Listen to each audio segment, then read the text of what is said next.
सदाशिवसमारम्भां शङ्कराचार्यमध्यमाम् अस्मदाचार्यपर्यन्तां वन्दे गुरुपरम्पराम्। यो नित्यमच्युतपदाम्बुजयुग्मरुग्मव्यामोगतस्तैतराणि तृणाय मेने अस्मद्गुरोर्भगवतोऽस्य दयैकसिन्धो रामानुजस्य शरणौ शरणं प्रपद्ये। स्थापकाय च धर्मस्य सर्वधर्मस्वरूपिणे अवतारवरिष्ठाय रामकृष्णाय ते नमः। जननीं शारदां देवीं रामकृष्णं जगद्गुरुं पादपद्मे तयो श्रुत्वा प्रणमामि मुहुर्मुहुर्नमः श्रीयतिराजाय विवेकानन्दसूरये सच्चित्सुखस्वरूपाय स्वामिने तापहारिणे। हरिः ओम्।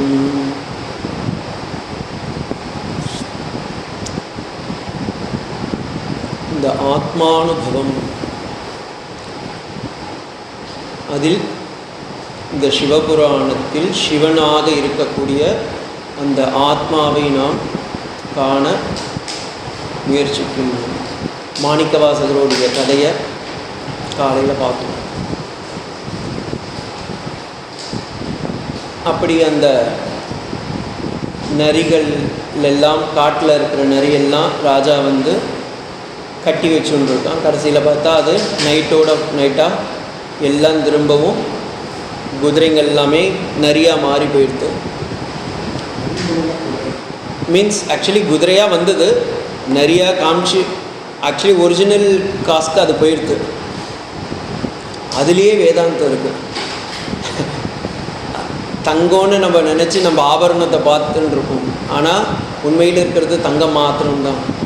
அதே மாதிரி நமக்கு வந்து அந்த இடத்துல நரியாக இருந்தாலும் குதிரையாக இருந்தாலும் அதில் உள்ளார இருக்கிறது ஆத்மா மட்டும்தான். ஆனால் பகவான் அதுலேயும் நான் இருக்கிறேன்னு காமிக்கிறதுக்காக தான் முதல்ல நரியாக காமிச்சான், இது குதிரையாக காமிச்சான். ஏன்னா நமக்கு என்ன தெரியுமோ அதை காமிக்கிறான்.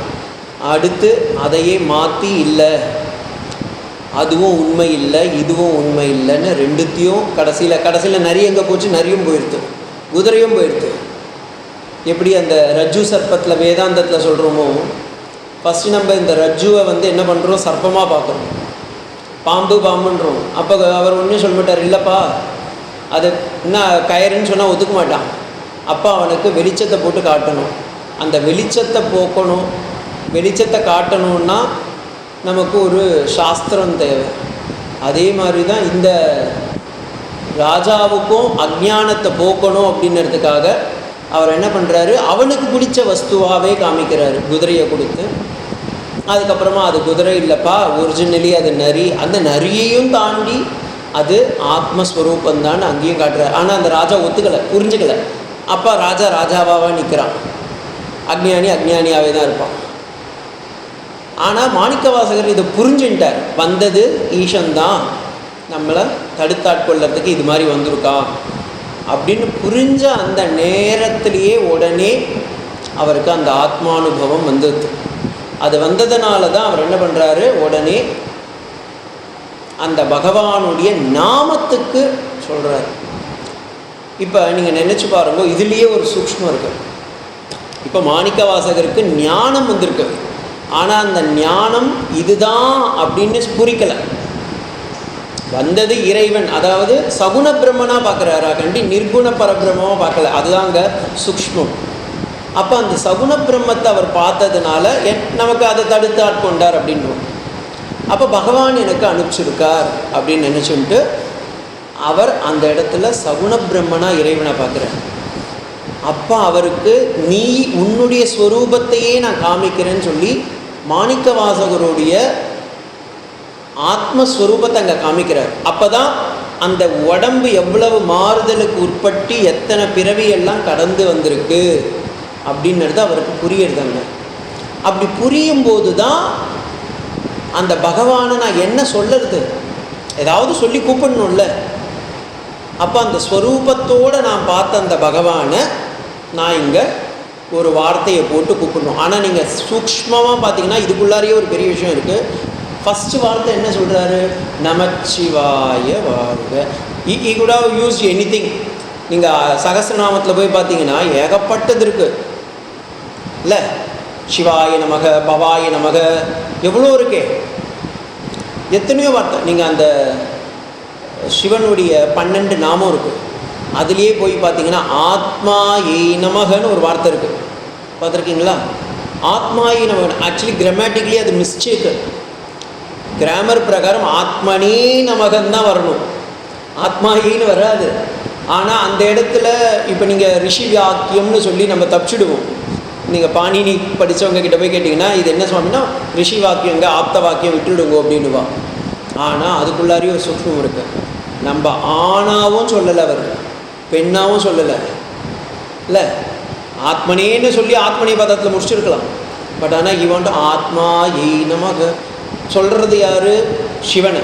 சிவன் புருஷலிங்கம். ஆனால் ஸ்திரீலிங்கத்தில் கூப்பிட்டு ஆத்மா ஏ.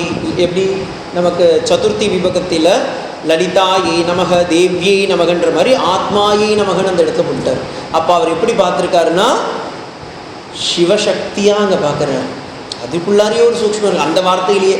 பவாய நமக, ருத்ராய நமக அப்படின்னும் போது ஆத்மனேன்னு வரணும், ஆத்மாயை நமக அப்படின்னு வருது போட்டு. சரி, எதுக்கு இந்த வார்த்தையை யூஸ் பண்ணணும்? நமச்சிவாய வாழ்க. அது வேறு தமிழில் வேறு நம்ம தப்பாக மாற்றி சொல்லுவோம். நம சிவாய, நமச்சிவாயன்னு. அதனால் ஒரு இது இல்லை. ஏன்னா சிவாயன சித்தியந்தி, டு கட் ஆஃப். அப்படி சொல்லறதுனாலேயே என்னமோ நமக்கு எல்லா பந்தத்தையும் பகவான் கட் ஆஃப் பண்ணுறான், அது வேறு விஷயம். சிவாயை அப்படின்னா மங்களமானவனே. இதில் ஏன் அவர் இந்த வார்த்தையை யூஸ் பண்ணார்னா, நம்ம இந்த சிவனை கும்பிட்றவங்கெல்லாம் வந்து 2 விதமான வார்த்தை யூஸ் பண்ணாங்க. ஓம் நம சிவாய, சிவாய நமக. சிவாய நமகன்றது முக்தி பெற்ற நிலையில் வர்றது. திருவாசகத்துடைய கடைசி ஸ்லோகத்தில் போய் பார்த்தீங்கன்னா சிவாய நம என்று சிந்திப்போருக்குன்னு போய் முடியணுங்க. தொடக்கத்தில் எப்படி வருது? நமச்சிவாய வாழ்க. அப்போ நம்ம சகுண பிரம்மனில் இருக்கும்போது நமசிவாய, நிர்குண பரபிரம்மத்துக்கு போகும்போது அங்கே சிவாய நமக.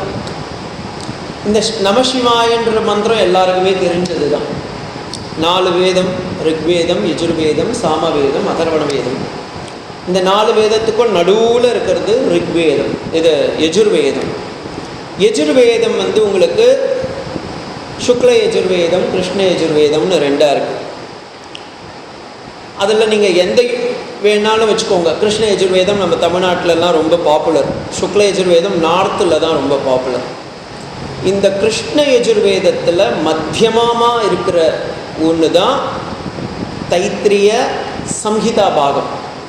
அந்த தைத்திரிய சம்ஹிதா பாகத்தில் போய் பார்த்தீங்கன்னா நடுவில் இருக்கிறது தான் ஸ்ரீருத்ரம். ஸ்ரீருத்ரம் எத்தனை சாப்டர்ஸ் இருக்குது? 11 அணுவாக்கம், 11 அணுவாக்கம் மீன்ஸ் ஸ்டான்ஸாவாக இருக்குது. இந்த 11 ஸ்டான்ஸாவில் சென்டர் பாயிண்ட்டாக இருக்கிறது என்னதுன்னா 7th சாப்டர். ஓகேங்களா? 7th சாப்டர் எப்படி ஸ்டார்ட் ஆகும்? நம சோமாய ச ருத்ராய ச நமஸ்தாம்பிராய ச குணாய ச. சொல்லணும், நீங்கள் சொல்லணும் இல்லை? வித்யார்த்திங்கள்லாம் வந்து நம்ம மந்திரத்தை சொல்லும்போது நீங்களும் கூட சொல்லணும், அப்போ தான் சந்தோஷமே.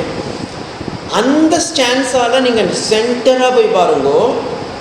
அதில் வர மந்திரம் என்னென்னா நம சம்பவே ச மயோபவே ச நம சங்கராய ச மயஸ்கராய ச நம சிவாய ச. அப்போ எவ்வளோ பாருங்கோ, 4 வேதத்துக்கும் யஜுர்வேதம், யஜுர்வேதத்துக்கு நடுவில் சம்ஹிதா பாகம், தைத்திரிய சம்ஹிதா பாகம். அந்த தைத்திரிய சம்ஹிதா பாகத்துக்கு நடுவில் இருக்கிறது ஸ்ரீருத்ரம். ஸ்ரீருத்ரத்தில் சென்டர் பாயிண்ட்டாக இருக்கிறது 7th அணுவாக்கம். 7th அணுவாகத்தோடைய சென்டர் பாயிண்ட்டு நம சங்கராய ச மயஸ்கராய ச நம சிவாய ச சிவதராய ச சிவாய.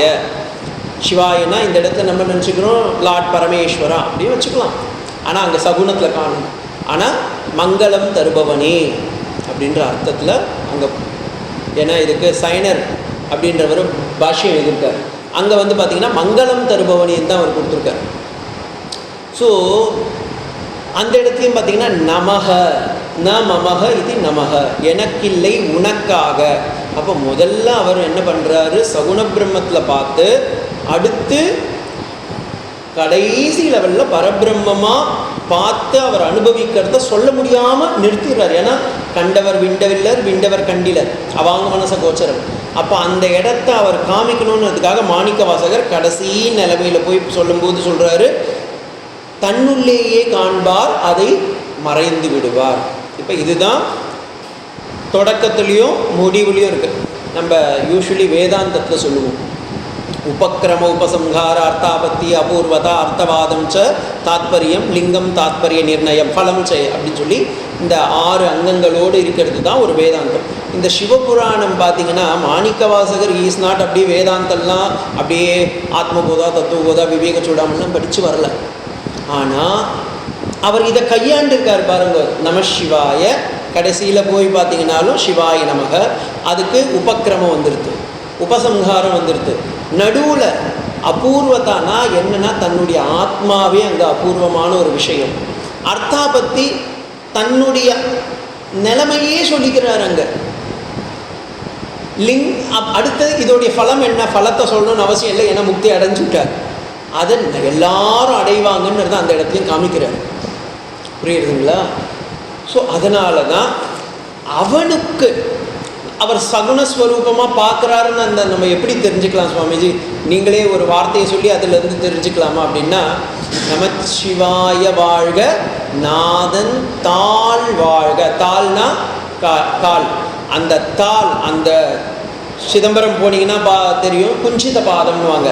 அந்த சிவனுடைய அந்த தூக்கி ஆடிய அந்த பாதத்துக்கு என்னுடைய நமஸ்காரம். ஏன்னா நான் எப்படியோ இருந்தேன், இப்படி என்னை வர வச்சு நிற்க வச்சுருக்கியே பகவானே, அதுக்கும் பாதத்துக்கு எனக்கு ஒரு நமஸ்காரம் ஃபஸ்ட்டு. நம்ம எல்லாருமே முதல்ல போனால் பெரியவங்க காலில் தானே விழும், அதே மாதிரி காலில் விழுந்தோம். நான் ஒன்று நினைக்கணும்னு நினைக்கிறேன், ஆனால் நினைக்க முடியல. ஏன்னா நான் நிறைய விஷ்ணு புராணத்தில் ஒரு கதை வரும், அதை சொன்னால் தெரியும். நிறைய நம்ம நினைக்கணும்னு பார்க்குறோம், பகவானை நினைக்கணும்னு பார்க்குறோம். ஜாகிரத அவஸ்தை, சொப்ன அவஸ்தை, சுஷுப்தி அவஸ்தை, எல்லா அவஸ்தையிலையும் நம்ம பகவானை நினைக்கணும்னு பார்க்குறோம், ஆனால் முடியலை. ஜாகிரத அவஸ்தையில் சொல்லவே முடியல, சுஷுப்தி அவஸ்தையில் சுத்தம் இல்லை, சொப்ன அவஸ்தையில் கிடையவே கிடையாது. ஏன்னா சொப்னம் தான் முதல்ல நிற்கிறது. அப்போ இந்த 3 அவஸ்தையிலையும் நான் உன்னை நினைக்கணும்னு பார்க்குறேன், ஆனால் நினைக்க முடியல. ஆனால் நீ என்ன நினச்சின்னு இருக்க. அதனால தான் இமை பொழுதும் என் நெஞ்சில் நீங்காதான் தாழ்வாழ்க. இந்த செகண்ட் லைன் எல்லாரும் சொல்லும்போது மாணிக்கவாசகர், ஆக்சுவலி மாணிக்கவாசகர் நினைக்கல. மாணிக்கவாசகர்னா இந்த இடத்துல ஒரு ஜீவாத்மாவாக வச்சுக்கோங்க. ஒவ்வொருத்தரும் அங்கே மாணிக்கவாசகர் தான். நம்ம நினைக்க ட்ரை பண்ணுறோம், முயற்சி பண்ணுறோம், ஆனால் முயற்சி முடியலை. ஆனால் நம்ம நினைக்காத நேரத்துலையும் நமக்குள்ளார சதாசிவமாக இருக்கும் இல்லை. ஏன்னா அந்த சத்து போச்சுன்னா நம்ம போட்டோம். அந்த சத்து இருக்கிறதுக்கே காரணம் யார்? சிவன் தானே. அதனால தான் சௌந்தர்ய லகரியில் போய் பார்த்தீங்கன்னா சிவாபியாம் சூடாலங்கிறத சசிகலாபியாம். இப்போ பாருங்கள், இவர் எழுத வந்தது என்னது? சௌந்தர்ய லகரி. அம்பாளை பற்றி தானே பாடணும். அங்கே போய் சிவாபியாம் சூடாலங்க சசிகலாபியாம்னா அவரை போய் பாடிட்டு இருக்கார். முதல் ஸ்லோகமே பாருங்கள், சிவசக்தியாயுக்தோ எதிபௌதி சக்த பிரபைதம். அந்த இடத்துல சரி ஓகே, அம்பாளை பற்றி பாட வந்துட்டு இவர் எப்போ பார்த்தாலும் சிவன்கிட்டயே போயிட்டு இருக்கார். ஏன்னா சிவன் இல்லைன்னா அங்கே சக்தி இல்லை, சக்தி இல்லைன்னா சிவன் இல்லை. இது எல்லாருக்கும் உங்களுக்கு திருவடியாடெல்லாம் தெரியும். என்ன உடம்பு இருக்குல்ல, இந்த உடம்பு இஸ் அ சரீரம், இது சவம். இந்த சவத்துக்கு நமக்கு ஒரு பவர் இருக்குது, அந்த பவர் தான் சக்தி. ஃபேன் இருக்குது, ஃபேன் ஓடுறதுக்கு ஒரு கரண்ட் இருக்குது, அந்த கரண்ட்டு தானே சக்தி. ப்ரோக்ராம்லாம் பண்ணியிருக்கோம், ஆனால் ஓடலை, ஏன்னா கரண்ட் இல்லை. அதே மாதிரி சரீரம் இருக்குது, சரீரத்துக்கு பவர் கொடுக்கறது எது? சக்தி. அப்போ அந்த சக்தி சேர்ந்தாதான் இந்த சவம் சிவமாக மாறும். அப்போ நமக்கு சிவன் எங்கே இருக்குது? ஏதோ ஒரு ஊரில் போய் கண்டியூர்லையோ செங்கனூர்லேயோ போய் பார்க்கணுன்னு அவசியம் இல்லை, அவன் நம்மக்கிட்டேயே இருக்கான். அதனால தானே திருமூலர் அந்த வார்த்தையை சொல்கிறார். இப்போ உள்ளம் பெரும் கோவில் உன்னுடம்பு ஆலயம் வள்ளல் பிரானுக்கு வாய்கோபுர வாசல் வெள்ள தெளிந்தார்க்கு ஜீவனே சிவலிங்கமாக இருக்குங்க. அந்த ஜீவனே சிவலிங்கமாக இருக்கும்போது நம்ம எதுக்கு போய் உள்ளார போய் எங்கேயோ போயிட்டு அவங்ககிட்ட போய் தட்டில் போய் காசு போட்டுட்டு வருவாங்க? நம்மக்கிட்ட இருக்க சாமியை காமிச்சிட்டு அங்கே போய் எடுத்து வர்றதுக்கு சொல்லுங்க. இதை காமிக்கிறதுக்கு அவங்க என்ன பண்ணுறாங்க, அங்கே நமக்கு ஒரு இது சுவாமி அப்போ கோயிலுக்கே போகக்கூடாதா, அது டென்சிட்டியில் அந்த இடத்துல காமிக்கணும். ஏன்னா அஜானத்தில் இருக்கும்போது இதுப்பா, ஞானத்துக்கு வந்துட்டியா இருக்கிற இடத்துலையே இருக்கான். அது இமைப்பொழுதும், not even the twinkling of eye. நான் மறந்துடக்கூடாதுரா சுவாமி, ஏன்னா நீ மறக்கிறதுக்கு இல்லை, ஏன்னா அவன் ஆல்ரெடி இருக்கான். அதை அவர் சொல்லி காமிக்கிறார். நான் மறந்தாலும் நீ என்னை மறக்காமல் இருந்தையே, இமைப்பொழுதும் என் நெஞ்சில். ஏன்னா நெஞ்சம் மறப்பதில்லை, நம்ம தான் மறக்கிறோம், புத்தி தான். ஆக்சுவலி பார்த்தீங்கன்னா மனசு மறக்குது இல்லை. இந்த நெஞ்சம்ன்றது நமக்கு தமிழில் நம்ம சொல்கிறோம், ஆனால் அது சித்து. சித்துன்றது சான்ஸ்கிரிட்டில் என்றைக்குமே இருக்கும், ஏன்னா அது அந்த கரணத்தில் இருக்குது. உங்களுக்கு தெரியும், அந்த கரணத்தில் இருக்கிறது என்றைக்குமே இருக்குது. அதனால தான் அது காரண சரீரத்தை எடுத்துக்கிட்டு அடுத்த உடம்பை எடுக்கிறதுக்கு அதுதான் காரணமாகவே வருது. அதனால தான் that is castle body, that which causes for your next ஜென்மா. நித்தியமாக இருக்கிறது. ஸோ இமைப்பொழுதும் என் நெஞ்சில் அவனுடைய தாழ் வாழ்க. நமஸ்காரம் பண்ணிக்கிறார். நமஸ்காரம் பண்ணிட்டு அடுத்து கோ கழி ஆண்ட குருமனிதன். அது தமிழில் சொல்லும்போது நம்ம குருமனிதன்னு சொல்லிக்கிறோம். ஆக்சுவலி குருமணி, ஏன்னா நம்ம குருமணியாக சொல்லியிருக்கலாம், அப்படியும் வச்சுக்கலாம். என்ன பொருள், எனக்கு குருவாக நீயே தத்துவோபதேசம் கொடுத்த தட்சிணாமூர்த்தியாக நமக்கு இருக்கார். அவரே நமக்கு வேதத்தை பறைசாற்றுறதுக்காகவே நடராஜ ஸ்வரூபமாக அவர் கொடுத்தார் அப்படின்னும் சொல்லிக்கலாம். இன்னொன்று, you are like a pearl. எனக்கு ஒரு முத்தும் மாணிக்கமும் கிடச்சா எவ்வளோ சந்தோஷப்படுவனோ அது மாதிரி. ஏன் கோ கழி ஆண்ட, கோனா அரசன், நான் அர்த்தம் பார்க்கல அப்படின்னு சொல்லுவேன். கோனா அரசன். யார் இந்த அரசன்? பாண்டிய அரசன். நான் பாட்டுன்னு வேலை வேலை வேலை வேலைன்னு ஏதோ மந்திரி முதலமைச்சராக இருந்தார் அவர். யார்? மாணிக்கவாசக சுவாமிகள் முதலமைச்சராக இருந்துக்கிட்டு அவருக்கு சொல்கிறாரு, இந்த வேலையை பண்ணுறேன், அந்த வேலையை பண்ணுறேன், நாட்டை நான் காப்பாற்றுறேன், மக்களை நான் காப்பாற்றுறேன்னு. நான் அப்படி அந்த கோவுக்கு, ராஜாவிற்கு அடிமையாக இருந்தேன். நீ என்ன பண்ண? கட் ஆஃப் பண்ணி, நீ அவனுக்கு அடிமை இல்லை, நீ எனக்கு அடிமைன்னா எப்படி? இதுக்கு ஒரு கதைக்கு போயிட்டு வரலாம் நம்ம. ஏன்னா சுந்தரமூர்த்தி நாயனார் சரித்திரம் எல்லாருக்குமே தெரியும். விழுப்புரத்தில் ஒரு இடத்துல பிறந்தவர். அவர் ஏன் அப்படி பிறந்தாருன்றதுக்கே சொல்லுவாங்க. அவர் ஆக்சுவலி ஒரு வானவர்களுடைய தேவர்களாக இருந்தவர். ஆனால் தேவர்களாக ஆனாலும் அந்த மனசு சஞ்சலம் அடையும். கடோபனிஷத்தையே சொல்லுறதில்ல, சாயா இவ தபயோர் இவ பிரம்மலோகே. நமக்கு பெஸ்ட்டு ஆத்ம சாட்சா்காரம் வரணும்னா பூலோகத்துக்கு மட்டும்தான் வரணும். அவர் பிரம்மலோகத்தில் சோமபானம் சுறாபானெல்லாம் குடிச்சுட்டு அவர் பாட்டு சுற்றின்னு வந்துட்டு இருக்கும்போது 2 பெண்மணிகளை பார்க்குறாரு. இந்திரனுடைய பொண்ணுன்னு சொல்லுவாங்க. அவங்க 2 பேரை பார்த்த உடனே கொஞ்சம் சஞ்சலம் அடைஞ்சிடுறாரு. சஞ்சலம் அடைஞ்சிட்டு அவர் பாட்டுன்னு அவருடைய வேலைக்கு போயிடுறாரு. அவர் ஒரு கந்தர்வன். அவர் பாட்டு அவர் வேலைக்கு போயிடுறாரு. போகும்போது அந்த இடத்துல உடனே ஒரு வாட்ஸ்அப் நியூஸ் வருது அவருக்கு. என்னடா அதுன்னு எடுத்து பார்த்தா சிவன் அந்த மெசேஜ் அமைச்சிருக்காரு, you please carry go to earth. நீ எர்த்துக்கு போயிட்டு பூமியில் போயிட்டு திரும்பவும் பிறக்கணுன்றார். உடனே அவர் கேட்குறார், கொஷின் மார்க், வை? அவர் சொல்கிறார், நீ ஆல்ரெடி மனசு சஞ்சலப்பட்டுட்ட, எவனுக்கு அந்த சஞ்சலம் வருதோ அவன் பறக்கணும், நீ போயிட்டு வா பூமிக்கு, உன் கர்மா கழுவினும் போயிட்டு வந்துறார். சுந்தரமூர்த்தி அப்போ அவர் ஒரு கந்தர்வன் தானே, அழுகுறார், பகவானே தயவு செஞ்சு கொஞ்சம் கருணை காமிச்சு. முடியாதப்பா, கண்டிப்பாக நீ போயே தீரணும், போ. ஐயோ சுவாமி, இவ்வளோ நல்ல இதுவும் உன்னை நான் விட்டுட்டேனே அப்படின்னும் போது அவர் சொல்கிறார், சரி நானே தடுத்தாட்கொள்கிறேன், போயிட்டு வா அப்படின்றார். அப்போ தான் மற்ற 63 ஆழ்வார்களும் பாருங்கள், நல்லா கொஞ்சம் கொஞ்சம் அட்லீஸ்ட் வைராக்கியத்தில் சிறந்தவர்களாக காஷாயம் கட்டின்னு இருப்பா, ருத்ராட்சம் போட்டுருப்பா, நல்லா விபூதிலாம் அடிச்சுட்டுருப்பா. சுந்தரனார் அப்படிலாம் கிடையாது. நல்லா ஒரு கிரீடை வச்சுட்டு இருப்பார், பஞ்சகச்சம் கட்டின்னு இருப்பார், அழகாக நல்ல ஆபரணம்லாம் போட்டுட்டு இருப்பார், ஒரு கல்யாண மாப்பிள்ளை மாதிரி இருப்பார் எப்போவுமே. ஏன்னா இந்திரலோகத்தில் இருந்தவருடைய அடையாளம் அந்த வாசனை அப்படியே இருக்குது. அவர் போய் கடைசியில் இந்த இடத்துல பூலோகத்தில் பிறந்து வளர்ந்து வேதத்தெல்லாம் அத்தியனம் பண்ணிட்டு கடைசியில் அதெல்லாம் அர்த்தம் புரியலை, படிச்சிருக்காரு, அர்த்தம் புரியலை. அப்போ என்ன பண்ணுறாரு, ஒரு பெண்ணை வந்து கல்யாணம் பண்ணிக்கணும்னு போகிறார். திருவெண்ணைநல்லூர் வீரட்டாரீஸ்வரர் கோவில்னு அங்கே இருக்கு இப்பயும். அந்த இடத்துக்கு போகிறாரு. அங்கே போகும்போது அவர் சொல்கிறாங்க, சிவனே வர அடப்பாவி இவன் கல்யாணத்தில் சம்சாரத்தில் மாட்டிக்க போகிறான்னு சொல்லிட்டு தடுத்தாட்கொள்கிறார். தடுத்தாட்கொள்ளும் போது இவர் என்ன சொல்கிறாரு, இல்லை நான் கொடுக்க மாட்டேன், நீ யார் இது, நீ யாரோ ஒரு கிழவன் மாதிரி வந்துட்டு இப்படி பாருங்க. ஏன் அவர் கிழவனாக வந்தார்? வேதம் எழுதா கிழவி. அப்போ சுவாமி என்ன பண்ணுவார், வயசானவனாக வரணும். ஏன்னா நான் வயசானவன் தான் அப்படின்னு காமிக்கணும். புராணமாக இருக்கார்ல அவர், அப்போ புராணமாக வந்து நிற்கணும்னு சொல்லி பழைய நிலைமையில் வந்து நிற்கிறார். குருவே வந்திருக்காரு சிவனா, ஆனாலும் இந்த ஜீவாத்மாவுக்கு அந்த அஜ்ஞானத்தில் புரியலை. சுந்தரமூர்த்தி நாயனாருக்கு தெரியல வந்திருக்கிறது பரமாத்மான்னு தெரியல. அவர் அப்படியே நிற்கிறார். நீ யார் என் கல்யாணத்தை இப்படி தடுத்தால், என்னுடைய சம்சாரத்தை நீ பந்தத்தை கட் ஆஃப் பண்ண பார்க்குறியே, இது தப்பு இல்லையான்னும் போது சாஸ்திரத்தை பிரமாணமாக ஓலைச்சுவடியாக காமிக்கிறாரு. உங்கள் அப்பா உங்கள் தாத்தா எல்லாம் எனக்கு அடிமைப்பா, இந்தா அந்த அடிமை சாசனத்தை காமிக்கிறார்.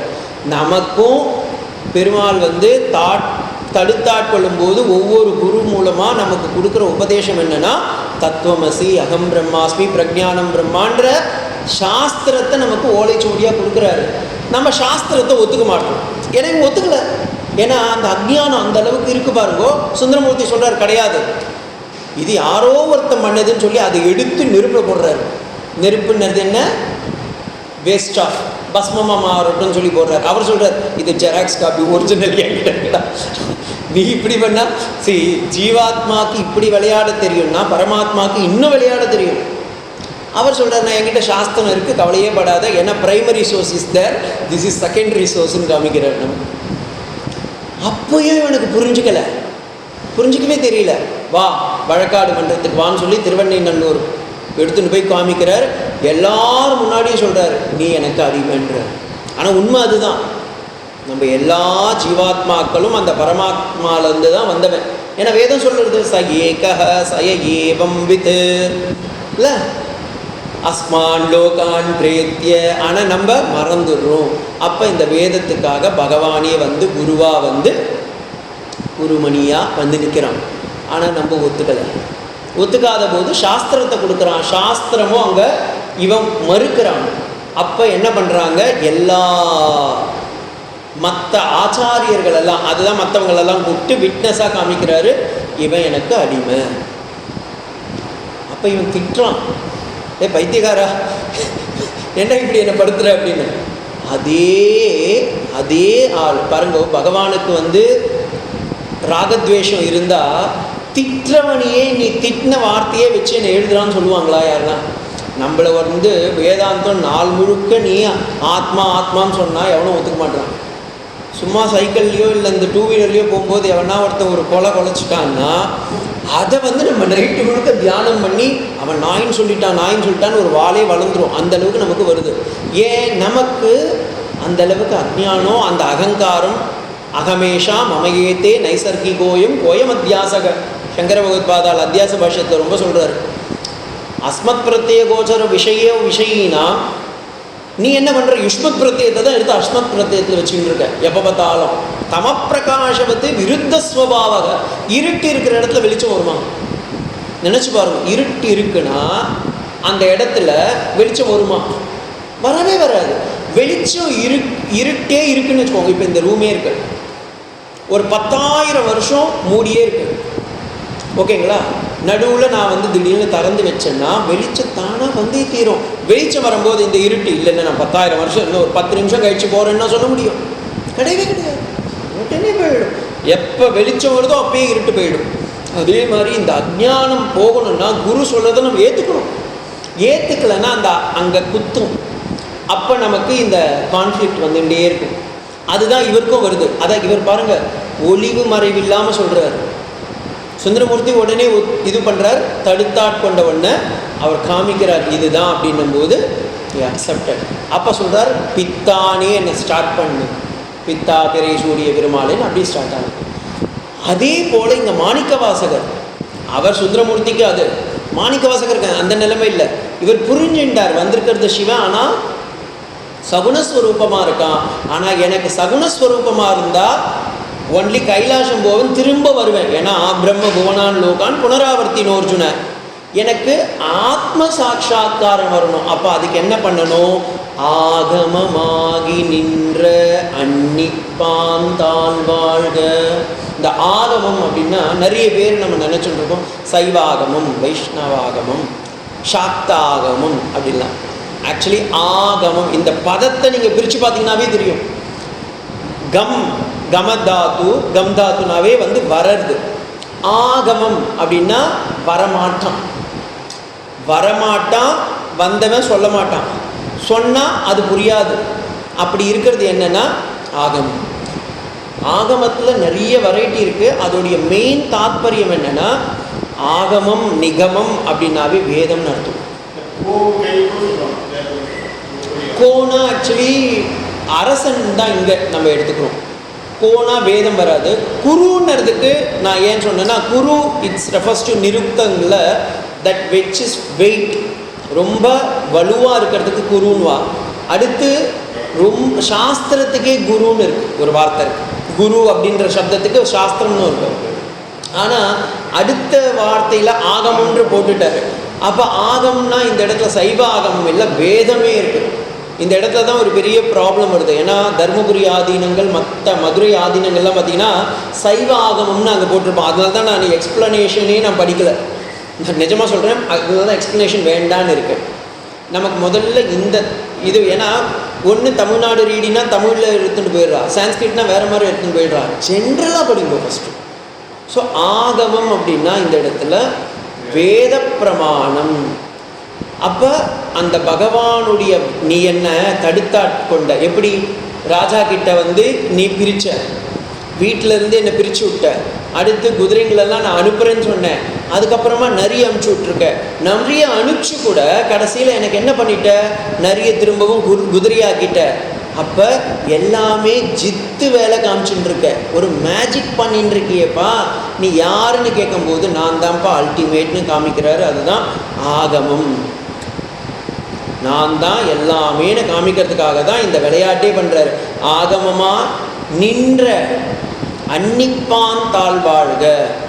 நீ அன்னைக்கு மட்டும் இல்லை, என்றைக்குமே இருக்கிற. அதனால தான் அந்த வார்த்தை பாருங்க, அன்னிப்பான்னா பூத பவ்ய பவத் பிரபுன்னு நம்ம சொல்கிறோம்ல, அது அப்படியே அவர் எடுத்துட்டார். அவர் அன்னிப்பான் தாழ்வாழ்க. நீ எப்படி நிறைய பேராக இருக்கியா?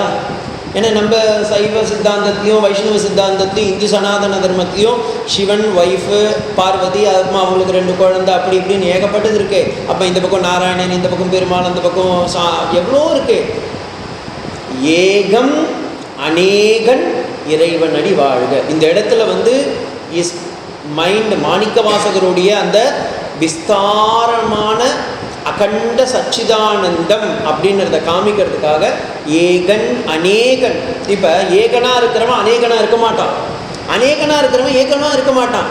ஆனால் வேதத்தை அவர் காமிக்கிறாரு. ஏன்னா முதல் அந்த லைனில் ஆகமம் சொன்னார். அப்போ ஆகமம் சொல்கிற வார்த்தை என்ன, வேதம் சொல்கிற வார்த்தை என்ன? ச ஏகஹ அஜாம் ஏகாம் லோகித சுக்ல கிருஷ்ணாம் பக்வீர் ஜனயன் தேவ ஏகஹ. ஓகேங்களா? ஏகோ வை விததாதி காமான் ஏகோ வை பகுஸ்வரூபக பாகவதத்தில் சொல்லும்போது. ஸோ எல்லா இடத்துலையும் பார்த்தீங்கன்னா ஒருத்தன் நிறைய ஆழ்வார் ஒன்றே எண்ணில் ஒன்றேயான் பலவே எண்ணில் பலவேயான். நான் ஒன்றுன்னு நினைச்சேன், நீ நிறைய நிற்கிறிய, மத்ஸ்ய கூர்ம வராக வாமன நரசிம்மனா நிற்கிறியேன்னா நான் தான்பா பலவா நிற்கிறேன். இல்லை பழைய நிறைய இருக்கியே, 24 தத்துவத்தில் இருக்கிற ஏகப்பட்ட அவதாரம் எடுத்திருக்கேன்னா எல்லாம் ஒருத்தந்தான். அப்போ அதை அப்படியே அந்த வேதத்துடைய ஜிஸ்டை எடுத்துக்கிறாரு. ஏகன் அநேகன் இறைவனடி வாழ்க. எப்படி பாருங்கோ அவருடைய அந்த இந்த இடத்துல ஹீ இஸ் ரிவீலிங் மாணிக்க வாசகருடைய ஆத்ம அனுபூதியை அப்படியே அவர் ரிவீல் பண்ணுறார். வேகம் கெடுத்தாண்ட வேந்தனடி வெல்க. இப்போ பாருங்கோ, அங்கே ஆகமம் சொன்னேன், இங்கே வேதம் வேகம் கெடுத்தாந்த. நான் பாட்டுன்னு ஓடிட்டு இருந்தேன் ஒரு வேகத்தில், சம்சார சக்கரம்னு ஓடிகிட்டே இருந்தேன். ஏன்னா நம்ம எல்லாரும் அப்படி தான் இருக்கோம். கர்மகாண்டம் சந்தியாவந்தனம் பண்ணணுமா, காயத்ரி பண்ணணுமா, இதை பண்ணணுமா, அதை பண்ணணுமா, எத்தை தின்னா பித்தம் தெரியணும். நம்மளும் வாழ்க்கை முழுக்க பிரம்மச்சரிய வாழ்க்கையிலேருந்து பிரம்மச்சரியத்தில் இதெல்லாம் பண்ணணும், அடுத்தது கிரகஸ்தாசிரமத்தில் இதெல்லாம் பண்ணணும், வானப்பிரஸ்தாசிரமம் இதெல்லாம் பண்ணணும்னு நம்ம ஒரு ட்ராக் போட்டு ஓடிட்டு இருக்கோம். அது தப்பில்லை. ஆனால் ஒரு நேரத்தில் திரும்பி பார்க்கணும்ல எவ்வளோ தொலைவு நம்ம ஓடி வந்திருக்கோன்னு. அதுக்கு தான் சொல்கிறார், நம்ம பாட்டு நான் ஓடிக்கிட்டே இருந்தேன் என் வாழ்க்கையில், நீ ஸ்டாப் பண்ண, ஸ்டாப் நில்லு அப்படின்னு சொல்லி எதை காமிச்ச? வேந்தனா நிற்கிற. வேந்தன்னா யாரு? வேதத்துக்கே மறை பொருளாய் உள்ளவன் இல்லை. அதனால தான் தட்சிணாமூர்த்தி சுவாமி அப்படி உட்கார்ந்துருக்கார். அவருக்கு கீழே இருக்கிறது பாருங்க, சனக சனாதன சனத்குமாரர்கள் எல்லாம் குட்டி பசங்க. இவர் அப்படியே உட்காந்துருக்கார். அப்புறம் சரி ஓகே சும்மா இருக்கார், ஏதாவது உபதேசம் கொடுக்குறார். ஒரு உபதேசமும் இல்லை. கையில் என்ன? வெறும் ஓலைச்சுவடி. இந்த கையில் பார்த்தீங்கன்னா ஜபமாலை வச்சுக்கிட்டு அவர் பாட்டும் ஜபம் பண்ணிட்டு இருக்கார். ஆக்சுவலி அவர் தட்சிண அமூர்த்தி. நீங்கள் ஸ்ப்ளிட் பண்ணிங்கன்னா சான்ஸ்கிரிட் கிராமர் பிரகாரம் தட்சிணாமூர்த்தின்றோம். தட்சிணனா டுவோர்ட்ஸ் சவுத் டைரக்ஷன். அமூர்த்தி தட்சிணா திக்கே யமனுடைய திக்கு. நீங்கள் இந்த வாஸ்து சாஸ்திரத்தில் போய் பார்த்தீங்கன்னா தட்சிணாமூர்த்தியே யம திக்கு. யம திக்கை பார்த்து யாருன்னா சாமி கும்பிடுவாளா? ஆனால் யமன் இருக்கிற இடத்துல தான் நமக்கு வைராக்கியம் வளரும். அதனால தான் சன்னியாசிங்க எப்போவுமே என்ன பண்ணுவாங்க? டெத்தில் மெடிடேட் பண்ணுவாங்க. சாவகி அந்த இறப்புன்ற நிலையில தான் மெடிடேஷன் பண்ணுவாங்க. அடுத்து நிறைய சன்னியாசிமார்கள்லாம் பார்த்தீங்கன்னா காசிக்கு ஏந்திரமா போகிறான், அங்கே முழுக்க ஸ்மசானத்தில் எரிஞ்சிகிட்டே இருக்குது. அப்போ எரியும் போது அந்த தேகம் உண்மை இல்லை, இந்த உலகம் உண்மை இல்லை அப்படின்னு அந்த வைராக்கியத்தை வளர்த்துக்கிறதுக்காக தான் அந்த இடத்துல போய் மெடிடேட் பண்ணுறேன். அப்போ அந்த இதுவை நீ அவ்வளோ ஃபாஸ்ட்டாக போனவனை நீ ஸ்டாப் பண்ணி என்ன பண்ணிட்ட? நீ வேதத்துக்கே அரசன் அப்படின்னு எனக்கு காமிச்சு கொடுத்த. இல்லைன்னா நான் என்ன பண்ணியிருப்பேன்? நானும் அந்த ட்ராக்லேயே ஓடிட்டு இருப்பேன். அப்படி ஓடிட்டு இருந்தவனை நிற்க வச்சு, வா நீ பிறந்து பிறந்து பிறந்து இறந்துன்றிருக்கியே அது போதும், வா உனக்கு ஆத்ம சாட்சா்காரம் கொடுக்குறேன்னு பிறப்பருக்கும் பிஞ்சு தன்கண் பேய்கழல்கள் வெல்க. பேய்கழல்கள் இந்த ஆழ்வார்லையும் பார்த்தீங்கன்னா 4 பேரில் ஒருத்தர் இருக்காங்க, 3 பேரில். பொய் பேய் பூதம். இதில் பேயாழ்வார். பேயாழ்வார் பார்க்குறதுக்கு ஆக்சுவலி பேயெல்லாம் கிடையாது, அவர் பேர் தான் பேயாழ்வார், ரொம்ப அழகாக இருப்பார். ஆனால் இங்கேயும் பேய் கழல்கள். அவர் என்ன அப்படியா இருக்குன்னா அப்படி இல்லை. சிதம்பரத்தில் நீங்கள் போய் பார்த்தீங்கன்னா தெரியும், அவர் நடராஜர் நிற்கிறார்ல, அந்த நிற்கிறதுல ஒரு காலை தூக்கி இதுதான் சரணாகதி அடைஞ்சுக்கோன்னு காலை தூக்கி காமிக்கிறார். இன்னொரு காலில் முயல் அசுரன் வாங்க, அந்த அசுரனை அழுத்தின்னு இருக்கார். யார் அந்த அசுரன்? அந்த அசுரன் தான் பேய்கழல். பேய்கழல்ன்ற அசுரன் யாருன்னா அவன் தான் டைம் பிரின்சிபல். நம்ம எல்லாரையும் பிடிச்சிட்டு இருக்கான். சங்கராச்சாரியார் சொல்லுவார், நமக்கு எல்லாருக்கும் ஒருத்தன் தான் யமன். யார் அந்த யமன்னா? பாலஸ்தாவது கிரீடாசக்தக, தருணஸ்தாவது தருணீசக்தக, விருத்தஸ்தாவது சிந்தாசக்தக, ததபோ பிரம்மணி கோபின சக்தக. எல்லாம் பார்த்தீங்கன்னா சின்ன வயசாக விளையாடலாம், பெரிய வயசாக அந்த லீலையை பண்ணணும், வயசானவளா நம்ம பாட்டி ஏதாவது இருக்கும். அப்போ யார் பகவானை நினைப்பான்? அந்த காலத்துக்கே நமஸ்காரம். ஏன்னா பகவானுக்கே சிவனுக்கு ஒரு பெயர் இருக்கு, என்ன? கால காலா இருக்குல்ல. இந்த சுவாமி சிருஷ்டியை உருவாக்கும் பொழுது அவர் என்ன பண்ணுறாரு? சம்ஹாரமூர்த்திக்கு ருத்ரன்னு வைக்கிறாங்க. அப்போ ருத்ரன் என்ன பண்ணுறார்? எனக்கு ஒரு அசிஸ்டன்ட் வேணும்னு சொல்லி யமனை நியமிக்கிறார். ஏன்னா அவனை மூலமாக தான் இந்த சம்ஹாரத்தெல்லாம் பண்ணணும்னு. அப்போ அவர் ஒரு டிஃபைன் பண்ணி கொடுக்குறாரு, யமா எல்லாருக்கும் நீ பாரபட்சம் இல்லாமல் கரெக்டாக அந்த அந்திம காலம் வரும்போது அவன் உயிரை போய் பாசகயத்தை போட்டு பிடிச்சுடுன்றார். இப்போ யமன் தான் சொல்லியிருக்காரு, சொன்னது ருத்ரன், யமன் செய்ய போகிறார். எக்ஸிக்யூட்டிவ் ஆஃபீஸராக அவர் போயிட்டார். இவர் சொன்னதை அவர் டிஃபைன் பண்ணதை அவர் அப்படியே பண்ணணும். இந்த மார்க்கண்டே என்ற குட்டி பையன் போய் அவனுடைய சின்ன வயசில் உயிர் போகணும். யமன் தன்னுடைய வேலையை செய்யறதுக்கு பாசகயத்தோட அவனுடைய கருப்பு அம்பாசிடர் காரில் வந்துட்டான் இல்லை, வந்து கயிறை போடுறான். அவன் வேலையை அவன் செஞ்சான். ஆனால் இவர் சொல்கிறார், நீ பிடிக்காதுன்ற. ஏன்னா அவன் பஞ்சாட்சரத்தை சொல்லிட்டான். பஞ்சாட்சரத்தை எவன் சொல்லிட்டானோ அவனை நீ விடணுன்றார். இப்போ பாருங்க, இவரே டிஃபைன் பண்ணிட்டார். டிஃபைன் பண்ணதை இவரே ஓவர் ரைட் பண்ணுறார். இதை எவனால டைஜஸ்ட் பண்ண முடியல. சிவபுராணத்தில் அப்படி தான் இருக்குது, ஸ்கந்த புராணத்தில் இப்படி தான் வரும். அவரால் ஒத்துக்க முடியாது. அதனால் அவர் சொல்கிற, சுவாமி நான் என் வேலையை, நீங்கள் கொடுத்த வேலையை செய்கிறேன், ஸ்வதர்மம் தானே நான் பண்ணுறேன்னு. அப்போ அவர் சொல்கிறாரு, தர்மம்னு உனக்கு நீ எதை சொல்கிறியோ அந்த தர்மம் உனக்கு தான், எனக்கு கிடையாதுன்றார். பாருங்க, இவர் டிஃபைன் பண்ணது இவரே மாற்றிக்கலாமா கேட்டால் இவர் பண்ணதுக்கு இவர், ஏன்னா அதர்மவான் பெருமாளுக்கு எல்லாம். நீங்கள் விஷ்ணு சஹஸ்ரநாமத்தில் போய் பாருங்களேன், அதர்மன்ற வார்த்தை இருக்குது, அதுவும் பெருமாள் தான்.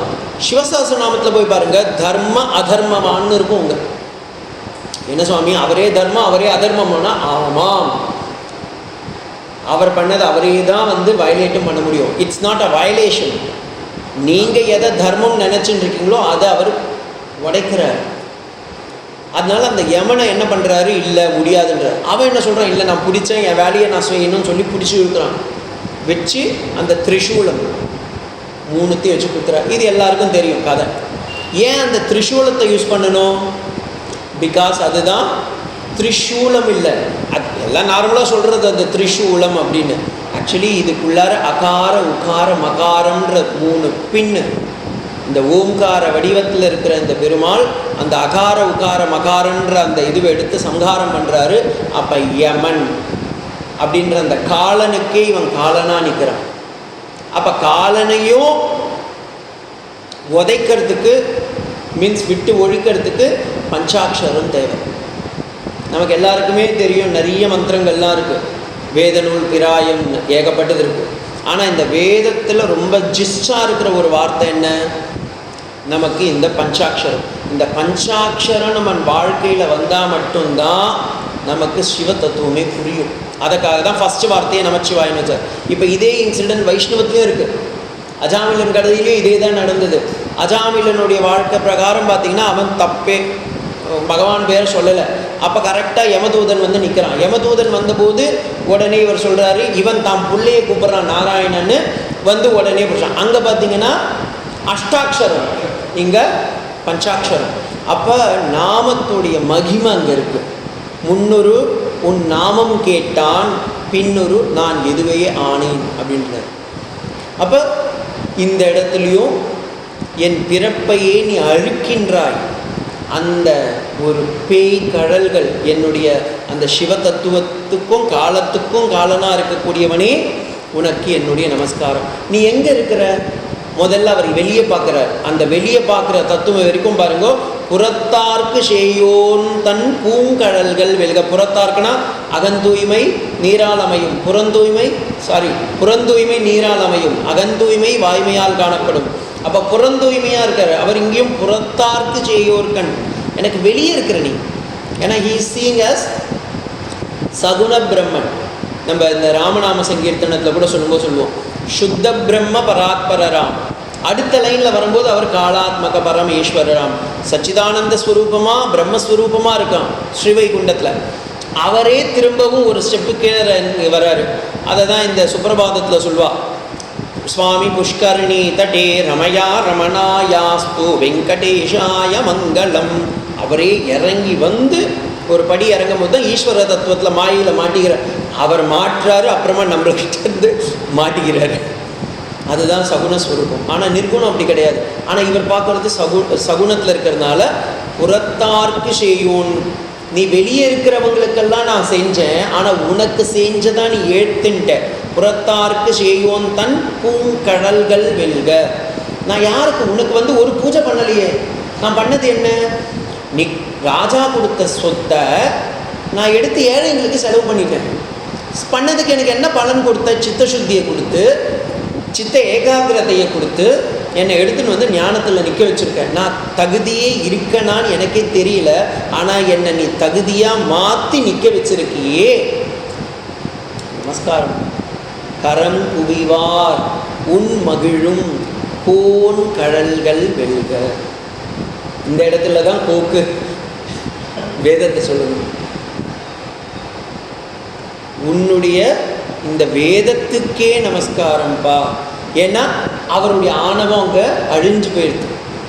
சிரம் குவிவார். எப்போ நம்ம நமஸ்காரம் பண்ணுவோம் யாருன்னா பார்த்து, பயத்தில் வேணால் சல்யூட் அடிப்போம். ஆனால் தலை இறங்குதுன்னா அங்கே ஆணவம் அழியுதுன்னு அர்த்தம் இல்லை. அதனால தானே பெரியவங்க கிட்ட போய் போகும்போது நமஸ்காரம் பண்ணுறோமே. இந்த நமஸ்காரத்துடைய தாத்பரியமே இந்த சிரசு ஃபுல்லாக ஆணவமானது. அப்போ இந்த தலையை வணங்கணும். அதுக்காக தானே வைக்கிறது. அப்போ என்சான் உடம்பிற்கு சிரசே பிரதானம். அந்த சிரசுலேயும் நமக்கு ஆணவம் தான் அதிலும் பிரதானமாக இருக்கிறது. அப்போ அதை இறங்கணும். சிரம் குவிவார் ஓங்குவிக்கும் நீ எப்படியாப்பட்டவன்? ஷீரோன். இந்த ஷீரோன் அப்படின்றதுக்கு உண்மையான வார்த்தை என்ன தெரியுங்களா? இந்த திருமுருகாற்றுப்படைன்னு ஒரு புஸ்தகம் உண்டு. அதில் போய் பார்த்தீங்கன்னா இந்த ஷீரோன் அப்படின்ற வார்த்தை வரும்.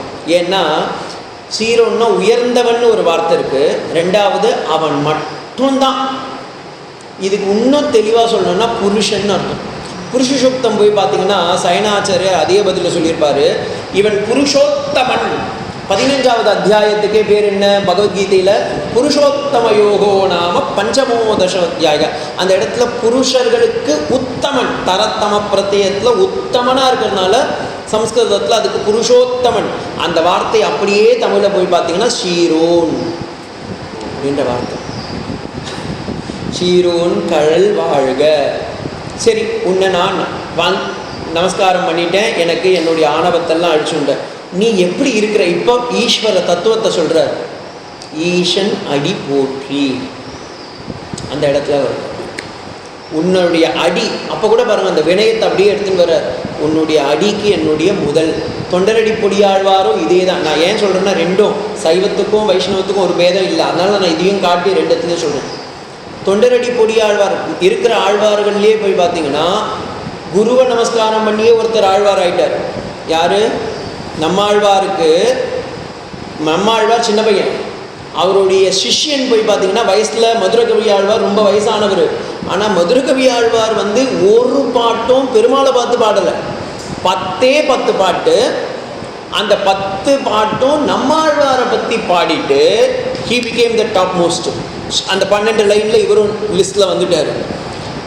ஒருத்தர் பார்த்தீங்கன்னா எனக்கு பகவானே வேண்டாம், பகவானை நான் பார்க்கணுன்னு அவசியம் இல்லை, ஸ்ரீரங்கத்துக்கு போக முடியாது, நான் வேற ஒரு இது பண்ணி என்னை உள்ளார அலோவ் பண்ண மாட்டான்னு சொல்லிட்டு அவர் என்ன பண்ணிட்டாரு, போகிறவர் அடியாருங்க இருக்காங்கல்ல, அத்தனை ஆழ்வார்கள் போனாங்கன்னா அந்த பக்கம் பகவத் ஸ்வரூபத்தில் இருக்கிறவங்க அவங்களுடைய கால் அடி பொடியை எடுத்து என் நெத்தியில் வச்சுக்கிறேன்னு சொல்லி அப்படி வச்சுட்டு இருந்தார்.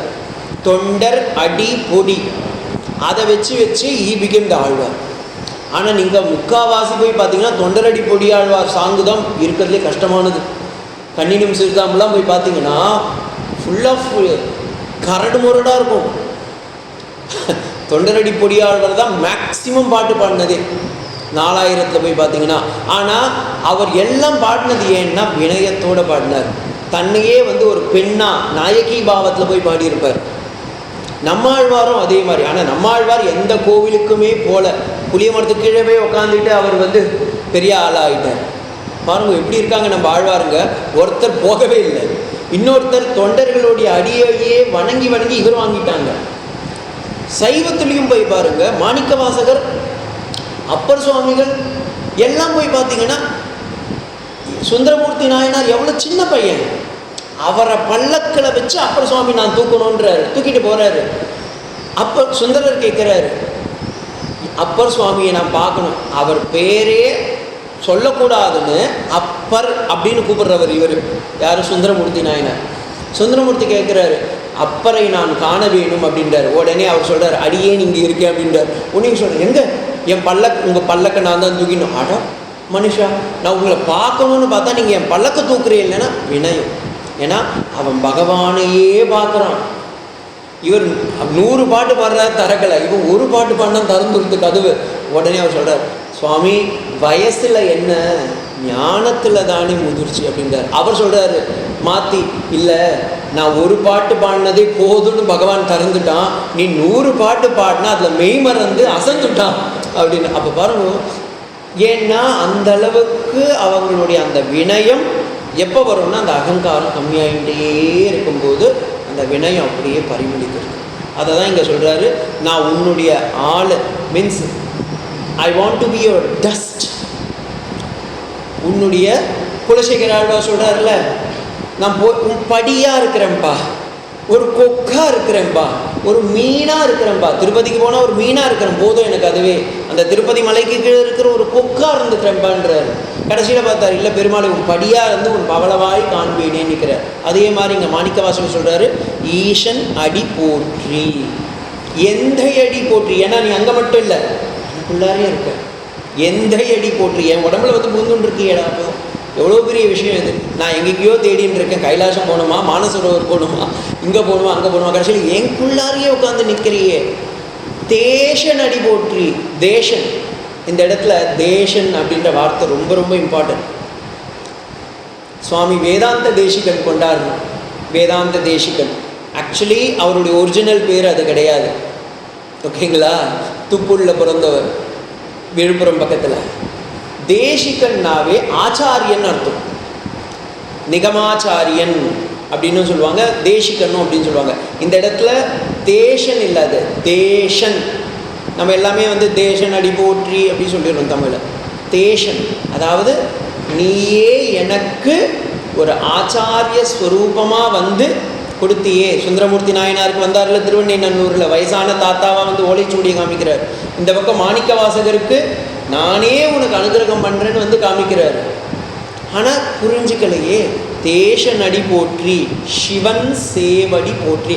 அந்த மங்களஸ்வரூபமான உன்னுடைய அந்த ஸ்வரூபம் இருக்கே, அதுக்கே ஒரு நமஸ்காரம். அவர் மங்களமாக இருக்கார். காலையில் தானே பார்த்தோம், எப்படி இருக்கார், மங்களத்தோடியாக இருக்கார். நீங்களே சொல்லுங்கள் மனசாட்சியோட. சிவனுடைய எல்லா தத்துவத்திலையும் போய் பார்த்தீங்கன்னா ஒன்றுனா மங்களமாக இருக்கா. ஸ்மசானவாசி பகவான். சுடுகாட்டுக்கு யாருன்னா போவாளா? சுடுகாட்டுக்கு போயிட்டு வந்தாலே குளிக்கணும்னு சொல்கிறோம், ஆனால் அவன் அங்கே தான் இருக்கும். விபூதி பஸ்மதாரம், எரிஞ்ச சாம்பலை பூசிக்கிறான். தக்ஷன் திட்டுறான். யாரு? சொந்த மாமனார் திட்டுறான். ஏம்பா அவனை போய் நீ கல்யாணம் பண்ணிண்டியேம்மா தாக்ஷாயணி. விதேகம், நமக்கெல்லாம் தேகம் இருக்கிறதுனால அழகு, அவனுக்கு தேகம், உடம்புன்ற அபிப்பிராயமே கிடையாது. நக்னனாக இருக்கான், மீன்ஸ் வஸ்திரமே இல்லை, திகம்பரனாக இருக்கான். இல்லை திக்கையே அம்பரமாக போட்டுட்டு வாழ்கிறவன். யாருன்னா அப்படி இருக்க முடியுமா? அடுத்து தியாகஸ்வரூபன். எது வந்தாலும் முதல்ல அவர் தான் விட்டு கொடுக்குறது. நீங்கள் இந்த அமர்நாத்லாம் போனீங்கன்னா தெரியும். பகல்காம்லேருந்து நீங்கள் போனீங்கன்னா சந்தன்வாடி, ஷேஷ்நாக், அது மாதிரி போயிட்டே இருக்கும். அந்த இடத்துல சிவன் போகும்போது அந்த இடத்துல தபஸ்க்கு போகணுன்னு தன்னுடைய சொத்துன்னு வச்சுட்டு இருக்கிறதே இந்த பாம்பு, சந்திரன், ஏதோ ருத்ராட்சம், இதெல்லாம் அதுவே வீண் சொத்து. கடையில் இந்த என்ன சொல்வீங்க, பேங்க்கில் வச்சா கூட காசு கொடுக்க மாட்டான். சந்திரனுக்கும் காசு கிடையாது, பாம்புக்கும் காசு கிடையாது, ருத்ராட்சத்துக்கும் காசு கிடையாது, பஸ்மத்துக்கும் காசு கிடையாது. அதை அவன் பூசின்னு இருக்கான். அதனா போட்டுன்னு இருப்பான்னு பார்த்தா அதையும் விட்டுட்டான். தியாகஸ்வரூபம் வேற. எப்போ யார் ஊர் சேர்ந்து ஏதாவது ஒன்று கேட்டாலும் உடனே கொடுத்துருவான். விஷத்தையும் குடிக்கிறதுக்கு ரெடி இல்லை. அப்படி எல்லாத்தையுமே கொடுக்குறவனை நம்ம மதிக்கிறோம், எதையும் கொடுக்காதவனை மதிக்க மாட்டான். அதனால தான் பெருமாளும் பார்த்தாரு, எல்லாத்தையும் வச்சிருக்காரு, ஐஸ்வர்யத்தையும் வச்சுட்டு இருக்காரு. ஆனால் யார் எப்போ எந்த ப்ராப்ளம் வந்தாலும் பக்தனை தொட்டான் முதல்ல அவதான் கெட்டான். முதல் அவதாரம் எடுத்துருவார். ஏன்னா பக்தர்களை காப்பாற்றணும். அகம் பக்த பராயணக, பகவானே சொல்கிறான் பாகவதத்தில், அகம் பக்த பராயணக. ஏன்பா நீ இப்படி அவதாரம்லாம் எடுத்து வர, இப்படி கோரஸ்வரூபமாக வரைய, நரசிம்மஸ்வரூபமாக வரேன்னா அகம் பக்த பராயண. இந்த இடத்துல சிவனையும் பார்த்தீங்கன்னா அப்படி தான் குடிச்சுட்டான். உடனே ஒய்ஃப் போய் கண்டத்தோடு நிறுத்திட்டார், நீலகண்டனாக மாறி நிற்கிறார். காரணம் என்னென்னா அந்த ஸ்வரூபம். அப்போ இதுதான் இதோடைய வாழ்க்கையோடைய தாற்பயம். நம்ம ஏதோ பெருசாக நினச்சின்னு இருக்கோம், பண்ணுறோம் நினச்சின்னு இருக்கோம், அத்தனையும் ஒன்றும் கிடையாது. நேயத்தே நின்ற நிமலன் அடி வாழ்க போற்றி. எல்லாமே இந்த போற்றின்னா ஏன்னு சொல்கிறான்னா, நம்ம பகவானை வணங்குறது ஒன்று, ரெண்டாவது அவனுடைய குண ஐஸ்வர்ய விபூதிகளை ப்ரைஸ் பண்ணணும். அதனால தான் பெரியாழ்வார் நார்மலாக இருந்தவர், விஷ்ணு சித்தன் தான் அவரை கூப்பிடணுமே. விஷ்ணு சித்தனாக இருந்த வரைக்கும் அவருக்கு இதுவே கிடையாது.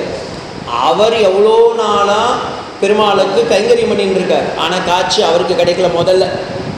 ஏன்னா லவலேஷம் மனசில் ஒரு சின்ன ஒரு மாயையில் மாட்டின்னு இருக்கார். அவர் துளசி மாடத்துக்கு போயின்ட்டுருக்காரு. அங்கே ஒரு குழந்தை கிடைக்கிறது. அந்த குழந்தைய வச்சு சரி ஓகே ஏதோ ஒரு பெண் குழந்தை தானேன்னு சொல்லி டெய்லியும் அந்த குழந்தையும் தானே வச்சு வளர்த்துட்டுருக்கார். அவருக்கு அந்த குழந்தை கனவுல பெருமாள் வந்து சொல்கிறான், நீ வா, மாலையோடு வா, நான் உன்னை திருமணம் பண்ணிக்கிறேன்னு. அந்த அம்மாவுக்கு தெரியும். அந்த அம்மாவுக்கு தெரியாதா? சின்ன பொண்ணு தான், 12 வயசு பொண்ணு தான். அவளுக்கு நல்ல பக்தி இருக்குது. நான் போனால் பெருமாள் என்னை ஏற்றுப்பார், கனவுல வரல, அவர் உண்மையிலேயே என் கூட இருக்கார், அந்தர்யாமின்னு அதை புரிஞ்சுட்டு ஆண்டாள் என்ன பண்ணுறா, அக்செப்ட் பண்ணிக்கிட்டு விஷ்ணு சித்தரே வாங்கோ, நான் என்னை கூப்பிட்றான் பரமாத்மா, ஐக்கியமாகணும், நான் ஜீவாத்மாவானவன் அப்படின்னு சொல்லி அவர் கிளம்பிட்டா. மாலையும் கையில் எடுத்துகிட்டு கரெக்டாக 30 நாள் பாவை நோன்பெல்லாம் இருந்துட்டு மாலையை கையில் தூக்கிட்டு வந்துட்டா. விஷ்ணு சித்தருக்கு ஒரு இது அவ சொல்கிறாரு, இல்லை அது பெருமாள்ப்பா, நீயோ சின்ன ஜீவாத்மா, நீ எப்படி ஐக்கியமாவ? ரெண்டாவது அவர் கல்லில் இருக்கார். சாலக்கிராமன்றது ஒரு கல் தானே, அந்த கல் ஸ்வரூபத்தில் இருக்கான், நீ எப்படிமா கட்டினேன்? அப்போ என்ன ஆயிடுச்சுன்னா இன்னும் அவர் பரமாத்மாவை பூரணமாக அனுபவிக்கல. அந்த அஜ்ஞானம் உட்கார்ந்துருக்கு. அவர் வைகுண்டத்தில் தான் இருக்கார். அவர் இன்னமும் சாலக்கிராம சுவாமியாக தான் இருக்கார். இன்னும் அவர் சச்சிதானந்த ஸ்வரூபமாக இருக்காருன்ற அறிவு வரலங்க. அப்போ இந்த பொண்ணுக்கு உதிச்சது அவங்க அப்பாவுக்கு உதிக்காததுனால தான் முதல் தரிசனம் யாருக்கு கொடுத்தாரு? பொண்ணுக்கு கொடுத்துட்டாரு. அவர் டவுட்லேயே அனுப்புகிறார். சரி ஓகே ஏதோ பொண்ணு சொல்கிறாளேன்னு சொல்லி எல்லாரையும் கூட்டின்னு போய் அவரும் பார்க்குறாரு. இவர் உள்ளார போகலை, ஆண்டாள் போகிறா. எனக்கு கண்டிப்பாக கொடுப்பான்ற அந்த திடகாத்திரமான அந்த ஸ்ரத்தையோட அவள் போகிறா உள்ளார. 2 தூணு காயத்ரி மண்டபத்துக்குள்ளார போய் நேராக போய் சேர்றா. பெருமாள் ஏற்றுக்கிட்டு வாமான்னு சொல்லி தன்னோட சேர்ந்து ஐக்கியமாயிடுறான். அப்போ தான் இவருக்கு தோணுது, அடடா நம்ம இவ்வளோ நாளாக மாலை கட்டி போட்டோம், ஒரு கைங்கரியத்தையும் பலன் இல்லை. எவ்வளோ நாள் என் பொண்ணு சொல்லிகிட்டு இருந்தாலே அதுலேயும் எனக்கு நம்பிக்கை இல்லாமல் இருந்தது. ஏதோ அவள் சொல்கிறான்றதுக்காக கூட்டின்னு வந்தேன், ஆனால் இங்கே பழிச்சிருது. இந்த பழித்த பிறகு தான் நமக்கு புத்தி வருதுங்க. ஐயோ பகவானே, இனிமே என் பொண்ணை பார்க்க முடியாதா, இனிமே உன்னை நான் அனுபவிக்க முடியாதான்னு அங்கே கதர்றாரு. ஸ்ரீரங்கத்தில் கதர்றாரு. அங்கேருந்து அதுக்கப்புறமா அவர் ஸ்ரீவல்லிபுத்தூருக்கு போகிறார்.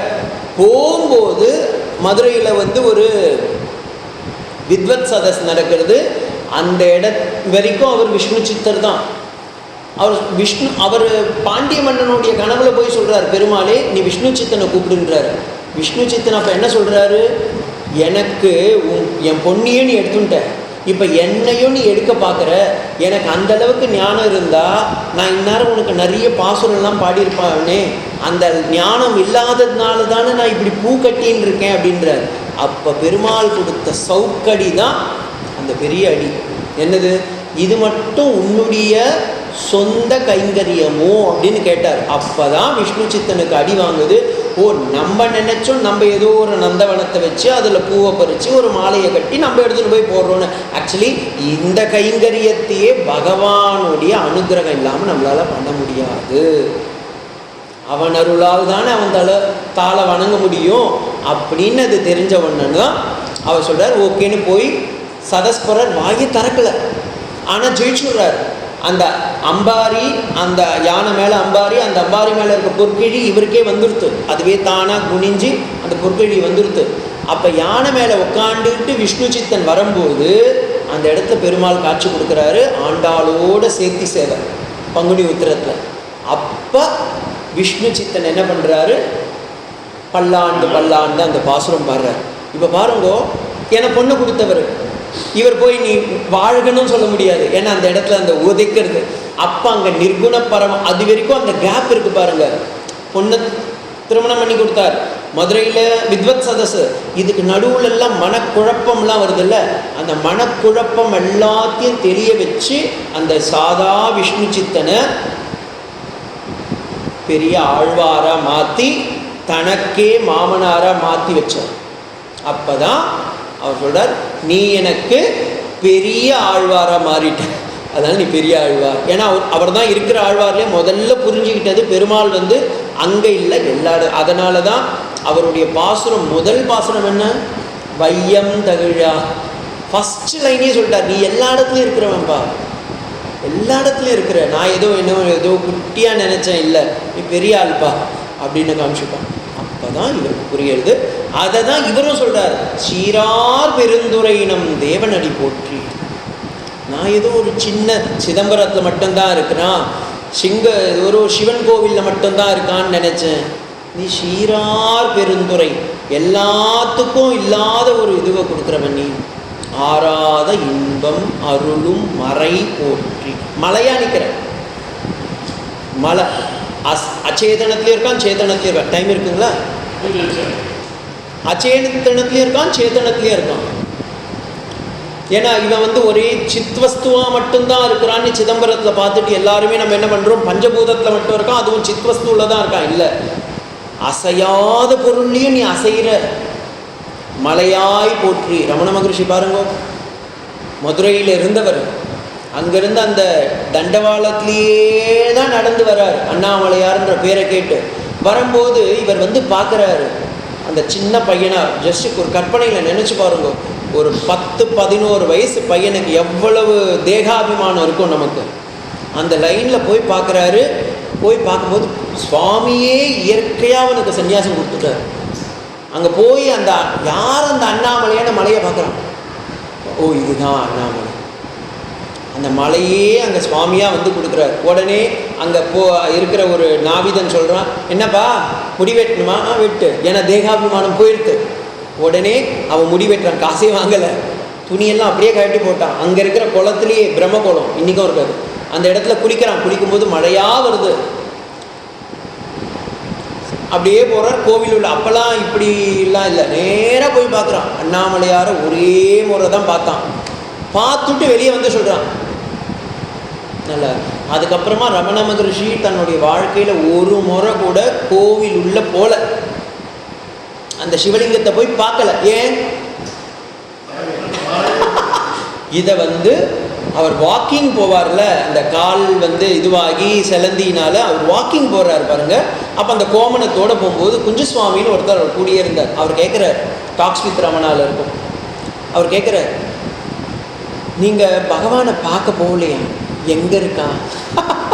அவர் கேட்குறது பாருங்க, எங்கே இருக்கான்? அன்றைக்கி ஆக்சுவலி சிவராத்திரி. அப்போ எல்லாரும் அவங்க கேட்டுன்னு இருக்காங்க, எல்லாம் ஏதோ பேசின்னு இருக்காளே அப்படின்னும்போது ரமணர் கேட்குறேன், என்ன பேசுகிறேன்? இன்றைக்கி ஏதோ சிவராத்திரி, எல்லாரும் போகிறாங்க கோவிலுக்கு, நீங்கள் போகலையா? அவன் எங்கே இல்லை, என்னைக்கு சிவராத்திரி இல்லை. அப்போ எல்லா நாளும் சிவனுக்கு ராத்திரி தான். சிவம்னா மங்களம், எல்லா ராத்திரியும் மங்களமான ராத்திரி தான். என்னைக்கு நமக்கு ராத்திரி வரல, ராத்திரினா என்ன தெரியுமா? நம்ம எல்லாம் தப்பாக நினச்சிக்கோம். தமிழில் அது ஒரு பெரிய தப்பான வார்த்தை. ராத்திரி, ராத்திரி சுத்தம்னு வேதத்தில் இருக்குது தெரியுமா? ராத்திரி சுத்தம் அது என்னன்னா, நம்மளுடைய அகங்காரத்தையும் அறியாமையும் நீக்கிறதுக்கு தான் ராத்திரி. அந்த ராத்திரி நேரத்தில் அந்த அகங்காரத்தை நீக்கிறதுக்கு நமக்கு ஒரு மங்களம் தேவை. அந்த மங்களம் தான் சிவன். அந்த சிவன் அப்படின்றவன் வந்துட்டான்னா அந்த ராத்திரியே கிடையாது. அவர் சொல்கிற அந்த வார்த்தையை பாருங்கள். நம்ம நார்மலாக பார்த்தா ஒரு காலையில் அண்ணா சொன்னார்ல, வாட்சியார்த்தம் லட்சியார்த்தம். நீங்கள் வாட்சியார்த்தத்தை தான் நம்ம மோஸ்ட்லி பார்த்துடுறோம், லட்சியார்த்தத்தை யாருமே பார்க்குறது இல்லை. சிவராத்திரி சிவராத்திரி சிவராத்திரினா சிவனுக்கு ஒரு ராத்திரி சிவராத்திரி. ஆக்சுவலி அது இல்லை, நம்ம அகங்காரத்தை போக்குற மங்களமான அந்த நாள். அது ஒன்லி வருஷத்தில் ஒரு நாள் வருதுன்னு நினைக்கக்கூடாது. ஒவ்வொரு நாளும் நம்மளுடைய அகங்காரத்தை பகவான் நம்மளுடைய ஆத்மஸ்வரூபத்தில் பிராத்தஸ்மராமியாக நினச்சி நினச்சி நினச்சி நினச்சி சச்சித் ஸ்வரூபம் ஆத்மவஸ்தும் அகம் துரியம் அப்படின்னு நம்ம நினைக்கணும். நம்ம தெரிஞ்சு எடுத்துக்கிட்டோமோ தெரியாமல் எடுத்துக்கிட்டோமோ ரெண்டும் கலப்படமாயிட்டானா, அந்த வஸ்து நமக்கு ஒவ்வொரு நாளும் அந்த பிராத்த காலத்தில் நம்ம நினைக்கும் போது ஒவ்வொரு நாளுமே நமக்கு சிவராத்திரி தான். இதை சுவாமி தயானந்த சரஸ்வதி சுவாமிகள் ஒரு லெக்சரில் ரொம்ப அழகாக சொல்லியிருப்பார். நீங்கள் அதை அவர் பாருங்கள், எந்த அளவுக்கு மகான்கள்லாம் யோசிக்கிறா பாருங்க. ராத்திரி அப்படின்னாவே நிஷா. நிஷான்றது என்ன? ஸ்திரீலிங்கம். நிஷான்றது ஒரு பெண்ணு. சூரியக ஆண்பால், ஓகேங்களா, புல்லிங்கம். இந்த சூரியன் நிஷா அப்படின்றவளை அடையணும்னு ஆசைப்படுறார். இதுக்கு நடுவில் தடையாக இருக்கிறது என்னென்னா பூமி.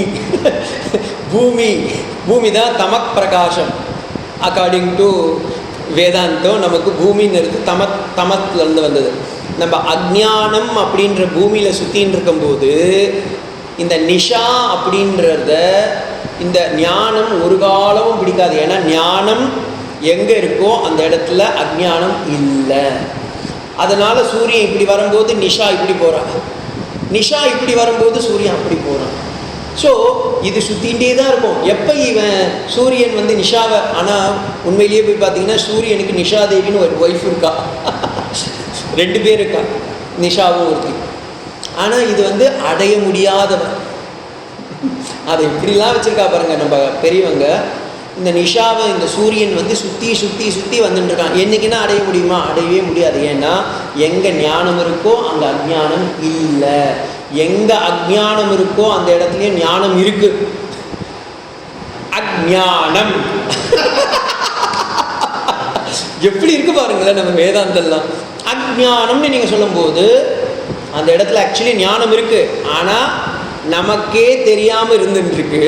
அப்போ குரு என்ன பண்ணுறாரு, எப்போ நீ அந்த ஆபை போக்குப்பா, போதும்பா, உனக்கு ஞானம் இருக்குப்பான்னு காமிக்கிறான். அதை தான் இந்த இடத்துல சொல்கிறான், ஆறாத இன்பம் அருளும் மலை. இந்த இடத்துல அருளும் மலை, அது அண்ணாமலையார்னே நம்ம வச்சுக்கலாம். அருளும் மலை சிவன், அவன் கைலாயம் கூட வச்சுக்கோங்க, எப்படி வேணா வச்சுக்கோங்க, அது உங்கள் எண்ணத்தை பொறுத்து. சிவன் அவன் என் சிந்தனையுள் நின்ற. அதனால் நம்ம என்ன நினச்சிக்கிறோம், சிவன்றவன் நம்ம மனசில் வந்து நிற்கிறான். சிவ தத்துவம். இந்த சிவனை வணங்கினா அதுக்குள்ளாரியே பிரம்மா விஷ்ணு மகேந்திரன் 3 பேரும் இருக்கா. இந்த சிவனுக்குள்ளாரியே பார்வதி தேவி யோனி தத்துவமாக இருக்கா. அப்போ எல்லா தேவர்களும், இது வந்து சைவ ஆகமத்தில். தாத்பரிய ரீதியாக பார்த்தீங்கன்னா சிவனையே நம்ம தானே.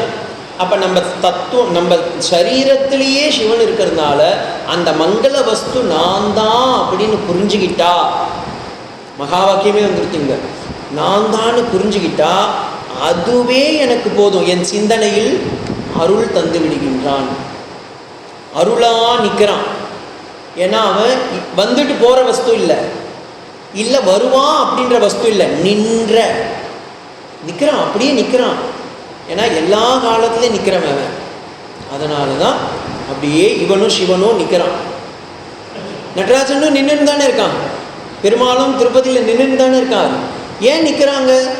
ஏன்னா அவங்களுக்கு they want to show to the world, நான் வந்து பூத காலத்தில் மட்டும் இல்லை, பவிஷ்யத் காலத்துலேயும் இல்லை, எல்லா காலத்துலேயும் நான் இருக்கேன் அப்படின்னு காமிக்கிறதுக்காக அவன் அருளாலே.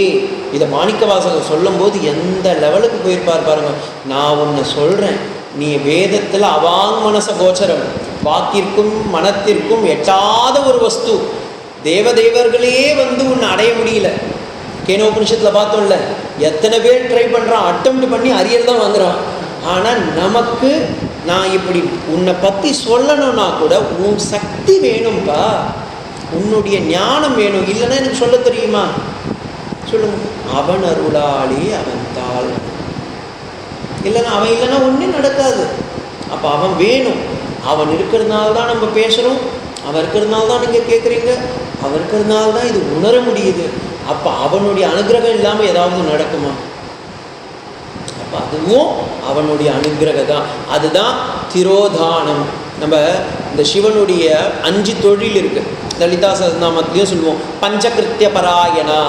திரோதானம், ஆக்குதல், காத்தல், அருளல், மறைத்தல், ஒடுங்குதல். இந்த அருளல்ன்றது பகவான் நமக்கு கொடுத்துருக்க ஒரு பெரிய சக்தி. அது எப்போ நமக்கு தேவையோ ஆத்ம அனுபூதியை கொடுக்கறதுக்கு முன்னாடி இந்த சரீரத்துக்குன்னு ஒரு டைம் கொடுப்பான். அந்த டைம் தான் நம்மளுடைய ரிவைன் பட்டன். அந்த ரிவைன் பட்டன் மட்டும் நமக்கு வாழ்க்கையில் கிடச்சிருதுன்னா அடுத்த ஆத்ம சாட்சா்காரம் வரப்போகுதுன்னு அர்த்தம். ஏன் சுவாமி அது தெரியணும்? எல்லா மகாத்மாக்களுக்கும் த டார்க் சோல் ப்ரீட் அப்படின்வாங்க. இது இல்லாமல் வேறு எதுவுமே இல்லை. ரமண மகர்ஷி பாருங்க, எவ்வளோ பெரிய உத்தமர். ஆனால் he has to undergo and for that செலந்தியோடைய அந்த இது வாயை மூடிட்டு மௌன சுவாமியாக இருக்கார். ஊர் துரத்துது, மேலே போய் உட்காடுறாரு, அப்பையும் துரத்துது. சரின்னு பார்த்தாரு, நானே வந்துடுன்னு சொல்லி கோமணம் கட்டின்னு வந்துட்டார்.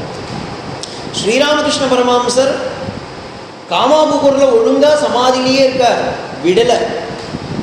தட்சிணேஸ்வருக்கு வர்றாரு, விடலை. காஷிபூருக்கு வர்றாரு, விடலை. கடைசியில் இவரே வாயை திறந்து கொட்டிட்டார். எல்லா மகாத்மாங்களுக்கும் அந்த டார்க் சோல் ப்ரீட் அப்படின்றது it's we have to undergo. அது இல்லைன்னா இந்த தேகத்துடைய பிராரப்தம் கழியாது. இது கிருஷ்ணனுக்கே இருக்கு. கிருஷ்ணன் பாருங்க, ஒழுங்கா அவன் பாட்டுட்டு பிருந்தாவனில் ஜாலியாக இருக்கான். இல்லை நீ போன்னு சொல்லி மதுரைக்கு அனுப்புகிறான், மதுராவுக்கு ஓடுறான், ராவோட ராவா ஓடுறான். பாவம் அவன் எல்லாமே பார்த்தீங்கன்னா ஒருத்தி மகனாக பிறக்கிறான், ஒரு இரவுலேயே ஒருத்தி மகனாக வளர்றான். இன்னொரு முறை பார்த்தீங்கன்னா சரி பிருந்தாவனத்துக்கு போகிறான், பிருந்தாவனத்துக்கு திருப்பியும் இந்த பக்கம் வரான். டாக்கூர் துவார் குஜராத்துக்கு ஓடிட்டான், அயோத்தியாவிலேருந்து யூபியிலேருந்து எங்கே போகிறான், பாம்பேக்கு போயிட்டான். சரி அங்கே நான் போகலான்னு பார்த்தா காளையவனன் அங்கே போயிட்டு அங்கே பிடிச்சிட்டு இருக்கான். ஸோ எல்லா நேரத்துலையும் பார்த்தீங்கன்னா யாஸ்ட் இருக்கும். கடைசியில் யாதவர்களாலேயே கஷ்டமும் படுறான். ராமாவதாரத்தில் எல்லாத்துலேயுமே இந்த பிரச்சனை. ஸோ இந்த பிரச்சனை இல்லாத இடமே இல்லை. ஆனால் அவங்க என்ன பண்ணிடுறாங்க, அதையும் கடந்து போகிறாங்க. மாணிக்கவாசகருடைய லைஃப்லையும் பார்த்தீங்கன்னா அவர் தெரிஞ்சோ தெரியாமலோ அந்த தன்னை உணரும்போது அப்போ பகவான் என்ன பண்ணுறான், அருள் கொடுக்குறான். கொடுத்து நீ ரீவைன் மட்டனில் முந்தைய ஜென்மத்திலலாம் என்ன பண்ணன்னு காமிக்கிறேன்டான்னு காமிக்கிறான்.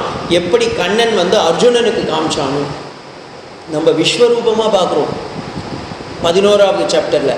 ஆக்சுவலி அந்த இடத்துல அர்ஜுனனுக்கு காமிச்சது என்னன்னா, இந்த உலக சிருஷ்டியில் நான் எப்படிலாம் லீலையை பண்ணுறேன் அப்படின்னு அர்ஜுனனுக்கு அப்படியே அந்த அந்த மறைத்தல் தொழிலை காமிக்கிறான். அது கண்டி நமக்கு வாழ்க்கையில் கிடச்சிருச்சுன்னா பெரிய கஷ்டம். அது இல்லாமல் இருக்கிறதும் நல்லது. நான் சொன்னேன்ல, தேவி மகாத்மியத்தில் ஒரு ஸ்லோகம் இருக்குது, யாதேவி சர்வபூதேஷு பிராந்தி ரூபேண சம்ஸ்திதா நமஸ்தஸ்மை நமஸ்தஸ்மை நமஸ்தஸ்மை நமோ நமக. அம்மா நீ தான் என் மூளையும் மங்க செய்கிற. அப்படி கண்டி நம்ம மங்க செய்யலைன்னா நல்லது. சில நேரம் வந்து அதுவே ஒரு பெரிய தப்பாக ஆகிடும். இப்போ 2 நாளைக்கு முன்னாடி என்ன சாப்பிட்டீங்கன்னு எல்லாம் ஞாபகம் வச்சுருந்தா என்ன பிரயோஜனம்? ஷார்ட் டேர்ம் மெமரியில் சிலதெல்லாம் அப்பப்போ போயிட்டே இருக்குது. 10 நாளைக்கு முன்னாடி என்ன பண்ணணும்னு மறந்துடுவோம். 2 நாளைக்கு முன்னாடி இந்த நேரம் என்ன பண்ணணும்னு மறந்துடுவோம்.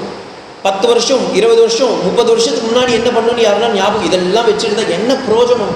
இப்போ நீங்களே செல்ஃபோனில் நிறைய ஃபோட்டோ எடுப்போம், அப்புறமா கொஞ்ச நாள் பொறுத்தா இதெல்லாம் மெமரி ஃபுல்லாகிட்டு அப்பப்போ டெலீட் பண்ணுறேன்ல. ஒரு நார்மல் செல்ஃபோனுக்கே இந்த வேலையை பண்ணுறோமே, பகவான் அப்போ நம்மளுடைய செல்ஃபோனுக்கு எப்படி பண்ணுறான் பாருங்க. அதனால தான் அந்த திரோதானத்தை அப்பப்போ வச்சுட்டே இருக்கான். அது வைக்கும்போது எது தேவையோ அதை எடுத்துக்கணும், எது தேவையில்லையோ அதெல்லாம் டெலீட் பண்ணிட்டு இருக்கான். அவன் ஒரு கட் காப்பி பேஸ்ட் அங்கே ஒன்று வச்சுட்டு இருக்கான், பெரிய மெகா ப்ராஜெக்டு. அதை பண்ணும்போது தான் அதை தான் இவர் சொல்கிறாரு, அவன் சிந்தை அப்போ உன்னுடைய அனுகிரகத்தை காமிச்சு எனக்கு என்னுடைய பழையதெல்லாம் நீ காட்டுறப்பா. அப்போ என் சிந்தை முழுக்க நீ தான் நிறைஞ்சு நிற்கிற. ஏன்னா எத்தனை முறை விஷ்ணு புராணம், அதை மட்டும் நான் சொல்லி நான் நிறுத்திக்கிறேன், அப்போ ஈஸியாக இருக்கும். ஸ்ரீ விஷ்ணு புராணத்தில் ஒரு கதை வருது. இது பாகவதத்துலேயும் வேறு மாதிரி ஆங்கிளில் இருக்கும். ஒரு சிஷ்யன் வந்து குருநாதர்கிட்ட போய் நமஸ்காரம் பண்ணிவிடுவான். அந்த குருநாதன் சொல்லுவான், நீ எப்பப்பெல்லாம் மறக்கிறியோ நான் வந்து உன்னை காப்பாற்றுறேன்ப்பா அப்படின்னு சொல்லுவான். இந்த சிஷ்யனுடைய ஒரே ஸ்வபாவம் என்னென்னா, ஒவ்வொரு முறையும் மறந்து போயிட்டே இருப்பான். போவான், மறந்து போயிடுவான், அதுக்கப்புறமா போயிட்டே இருப்பான். இவன் குருநாதன் வந்து சொல்லுவான், சொன்ன உடனே நீ யாருடா அப்படின்னு கேட்பான். டேய் மறந்துட்டியாடான்னு. சரி ஓகே அப்படின்னு சொல்லி திரும்பவும் கொடுப்பான். ஒரு முறை இல்லை, 2 முறை இல்லை, 6 முறை இதே கதை ரிப்பீட் ஆகும். நாரதர் சொல்லிட்டு சொல்லுவார், இப்போ உனக்கு புரிஞ்சுதான்வார். அவனுக்கு ஒன்றுமே புரியாது. என்னடா இது கதையே இப்படி போகுது, நான் தான்பா அந்த குருநாதன் திரும்ப வந்திருக்கேன் பண்ணுவான். ஓ அப்படியான அந்த ஸ்ரீ விஷ்ணு புராணத்தில் அப்படி இருக்கும். பாகவதத்தில் வேறு மாதிரி ஒரு கதை. அது இந்த நவயோகிகள் எல்லாம் போகும்போது அங்கே வர மாதிரி இந்த கதைங்க வேறு மாதிரி மாறி வரும். ஆனால் தாத்பரியம் ஒன்று தான். நம்ம குருநாதரும் இதே வேலையை தான் செய்கிறார். ஒவ்வொரு முறையும் குருநாதர் வந்து வந்து வந்து வந்து வந்து வந்து ஒவ்வொரு ரூபத்தில் நமக்கு சொல்கிறார், நீ தான் பாது, நீ தான் பாது, நீ தான். நம்மளும் என்ன பண்ணுறோம், பிகாஸ் ஆஃப் அவர் சரீர சம்பந்தம் ஒவ்வொரு முறையும் மறந்துட்டே இருக்கான். குருநாதனும் வந்து வந்து வந்து ஏன்னா பாவம் அவருக்கு தெரியும், ஏன்னா அவரும் பட்டவர் தான் சிஷியனாக இருக்கும்போது. அதனால் வந்து வந்து வந்து சொல்கிறார். அப்போ கடைசியில் மாணிக்க வாசகர் உணரும்போது சொல்கிறாரு, என் சிந்தை முழுக்க, ஏன்னா சித்தத்துக்கு வந்துட்டான்னா அவன் மறக்க மாட்டான். நம்ம என்ன பண்ணுறோம், மூளை, பிரெயின், நார்மல் ஃபிசிக்கல் பிரெயின், அங்கே மனசுலேருந்து புத்தி, புத்தியிலேருந்து அகங்காரம், அகங்காரத்துக்கு மேலே இருக்கிறது தான் சித்தம். நீங்கள் இங்கே தான் வச்சுட்டு இருக்கோம் நம்ம விவகாரத்தை. அவன் பாரமார்த்திகத்தில் உட்காந்துட்டு இருக்கான். இங்கே வரும்போது தான் நமக்கு அது அப்படியே இருக்குது. இதெல்லாம் பார்த்தீங்கன்னா நடக்கும், மறந்துடும். சந்தியாவந்தனம் பண்ணிட்டு இருக்கோம் சின்ன வயசுலேருந்து. ஒரு 10 நாள் பண்ணணும்னா மறந்து போயிடுவோம். ஐயோ எது ஆப்பியா, எது எங்கே தொடருதுன்னு தெரியாமல் போயிடும். அச்சுதாயை எங்கே வைக்கிறதுன்னு தெரியாமல் போயிடும் இல்லை. அடுத்து கொஞ்ச நாள் நம்ம ப்ராக்டிஸ் பண்ணியிருப்போம். அது என்ன ஆகும், புத்திக்கு வரும். மனசுலேருந்து புத்திக்கு வருது. புத்திக்கு வர்றதுனால ஓகே இந்த நேரம் வந்துடுத்து, நம்ம சந்தியாவந்தனம் பண்ணணும், இல்லை காயத்ரி பண்ணணும் அப்படின்ற நினப்பு வரும். ஆனால் சில மகான்கள்லாம் போய் பார்த்தீங்கன்னா அவங்க படுத்த படுக்கையாக இருப்பா, வாய் அசையாது, ஆனால் அப்படியே நடக்கும். ஜபமோ மந்திரங்கள்லாம் போயிட்டே இருக்கும். ஏன்னா இது சரீரம் இல்லை, மேலே போயாச்சு, சித்தத்துக்கு போயாச்சு. அப்போ போகும்போது மட்டும்தான் நமக்கு அந்திம ஸ்மரணம் வரும். இந்த அந்திம ஸ்மரணத்துக்காக சொல்கிறேன் நான் இவ்வளோ பெருசு. இல்லைன்னா நமக்கு இந்த இப்போ நம்மளுடைய வாழ்க்கையோடைய முதல் முடிவே என்ன தெரியுங்களா, அந்திம ஸ்மரணம் தான். அந்த அந்திம ஸ்மரணம் வரணும்னா நமக்கு என்ன வரணும், அப்போ அப்போ அப்போ அப்போ அப்போ புடம் போட்டு அடி அடின்னு அடிச்சு நம்ம உள்ளார உட்கார வச்சா மட்டும்தான் அது நடக்கும்.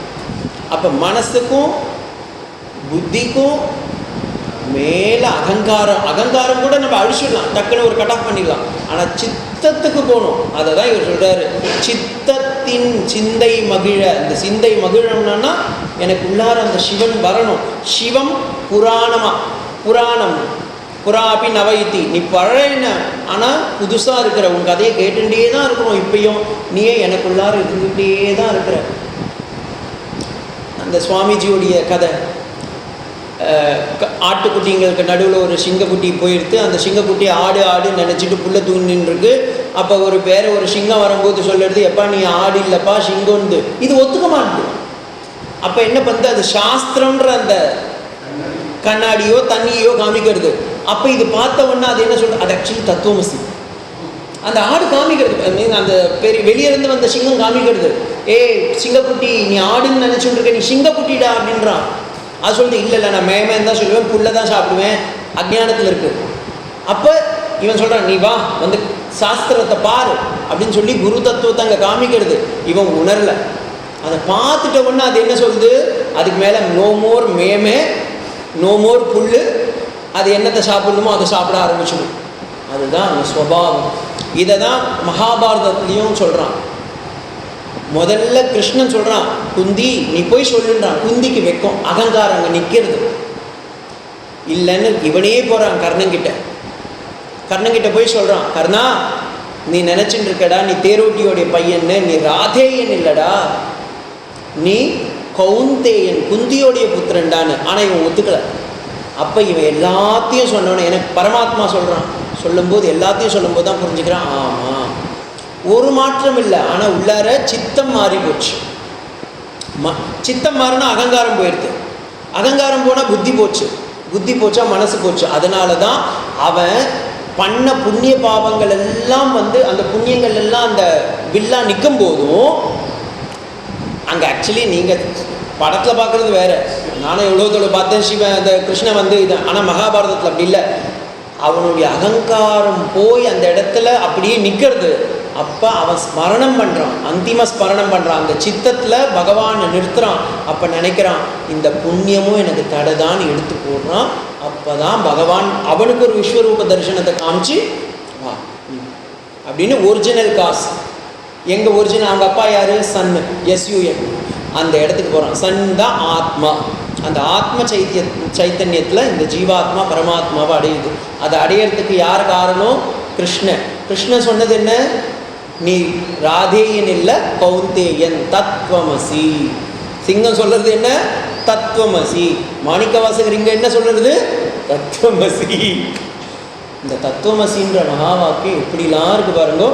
அவன் சிந்தை மகிழ சிவபுராணம் தன்னை முந்தை வினை முழுதும் ஓய உரைப்பெண். நான் ஃபுல்லாக சொல்கிறேன், ஏன்னா நான் சொல்ல சொல்ல சொல்ல நான் சொல்லலப்பா, என் மனசில் இருக்கிற சித்தம் சொல்லுதுப்பா அப்படின்னு தன்னுடைய அனுபூதி நிலையை மாணிக்கவாசகர் இங்கே அப்படியே ரிவீல் பண்ணுறார். நாமும் அந்த மாணிக்கவாசகருடைய வழியில் நின்று சிவனுடைய ஆத்ம அனுபூதியை அடையணும்னு எல்லா பகவானையும் நம்ம வேண்டிக்கிறோம்.